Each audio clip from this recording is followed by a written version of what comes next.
I think one of the things I like most about living in Africa is that my brown skin is actually a bonus.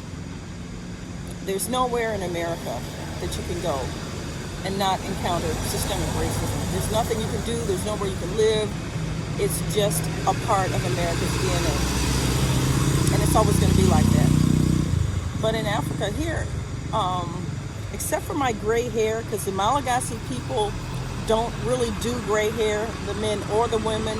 They have shampoo with black dye. And it's funny because you see these women and you try to figure out how old they are because they may have little crow's feet or some wrinkles.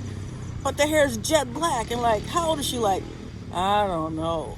So people will often ask me, why don't you dye your hair black? And I just tell them, I like the gray. And then it's too much work because once you start dyeing your hair, you got to keep dyeing it. Anyway, so even with my gray hair, as long as I don't have to open my mouth and try to speak Malagasy, which I'm still struggling with, people often think I'm just Malagasy. Or they'll start speaking French to me because they figured, oh, she's not Gassi because of her gray hair, whatever, and they'll figure I'm from some other African country that speaks French, which is fine. Either way, I'm not looked down upon. I'm not suspected of being a thief. When I go into stores, they have this creepy habit here. When you walk into a store, they immediately start shadowing you. And anything you look at, they're behind you. They start screaming out prices. And I'm like, back off. Not only COVID, but damn. Because in the United States, when people start shadowing you, they're thinking one thing, that you're getting ready to steal. Well, here, it's not about theft. It's not about stealing.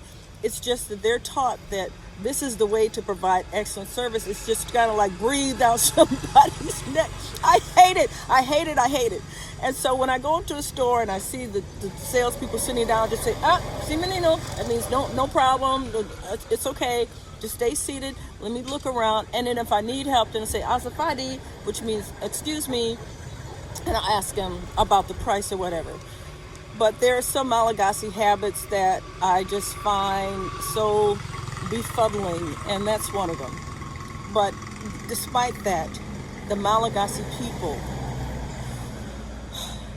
I wish I could find the right word to explain what they mean to me. The Malagasy people here are so kind.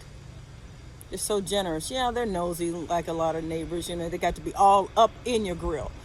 But they're not doing it from a malevolent standpoint. They're looking out for you. And oftentimes I'll come home and somebody say, oh, Mama Lisa. That's what they all call me.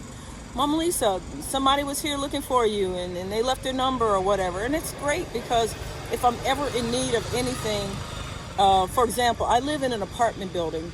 I live on what we call the second floor, but what the Malagasy call the first floor. It's up 16 stairs.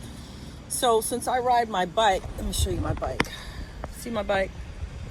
Since I ride my bike everywhere, because I'm a very active person and I put on some COVID pounds and I'm trying to get them off, so I'm really working hard. If I leave my bike downstairs, even though I live in a gated, secure compound, if I leave my bike downstairs by mistake, like I come in, I'm tired, I go upstairs, take a shower, and then I'll eat. I totally forget about my bike. When I go down the next morning, my bike is gone because the on-site guardian has taken my bike and taken it inside just to make it safe. And he knows I'm always going to tip him like 10,000 RARI, which is about $3.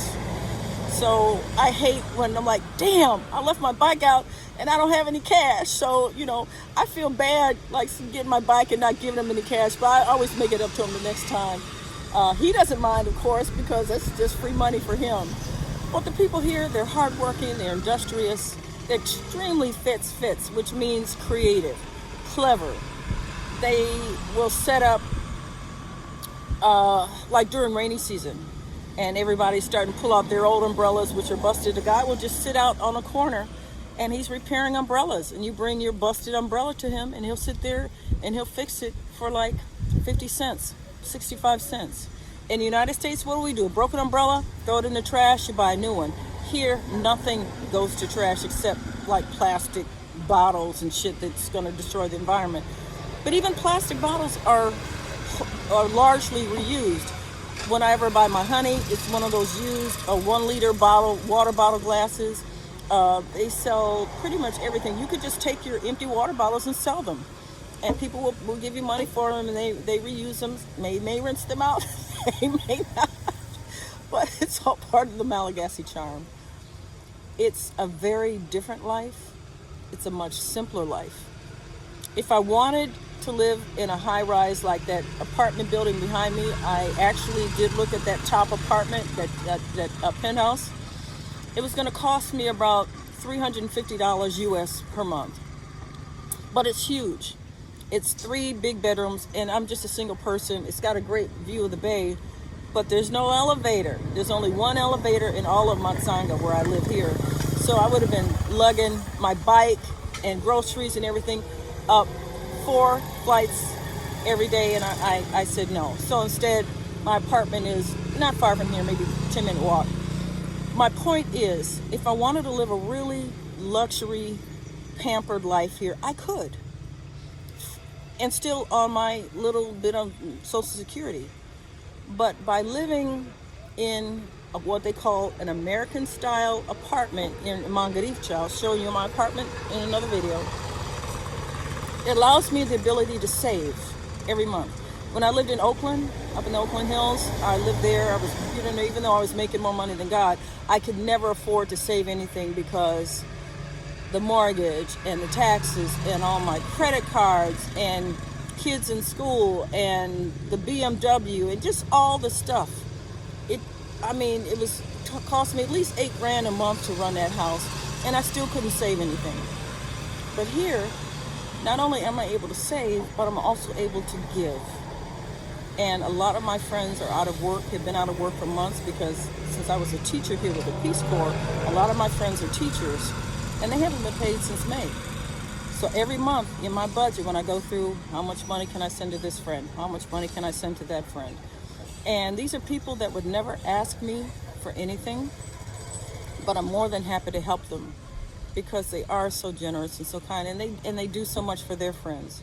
So it gives me the chance to be like that benevolent aunt who is just going through life, and here's a little bit here, just renting a little bit here, because $30 US is all that I send to this one friend of mine who's a student at the University of Mazanga. I call it Majenga, but most people say Matsanga, and I'm trying to learn how to change pronunciation, but it's stuck in my mind. Anyway, I send him $30 a month. He's living free on campus, but the campus has been closed since May. His family lives way out in the boonies. They have no money. The $30 I spend him allows him enough money to buy food for the month and have transportation. And he's currently applying for a job with the Peace Corps, and I really hope he would be perfect. He would be perfect for this job. Oh, I hope he gets this job. But anyway, my point is, a very little amount of money goes a long way here. So if you're looking to simplify your life and you don't mind dealing with the fact that maybe the water is going to be turned off at night, usually because they're constantly doing upgrades. Power goes out a couple times a week, maybe sometimes of the year. It will stay out for maybe 20, 30 minutes or so. It's not like the power is pretty much reliable, but there's certain times of the year, especially during the rainy season, that the power is going to be an issue. But it's not onerous. It's just, the power's out now, let me wait another hour and get back on my computer or whatever. If you don't mind dealing with those minor inconveniences and the fact that the roads, the national roads run between, everything runs through Tana. Tana's our capital city. Antananarivo, Tana for short, is in the middle of the country. And pretty much to get from any point to any point, you have to go through Tana first. It's like a hub. There are a few exceptions.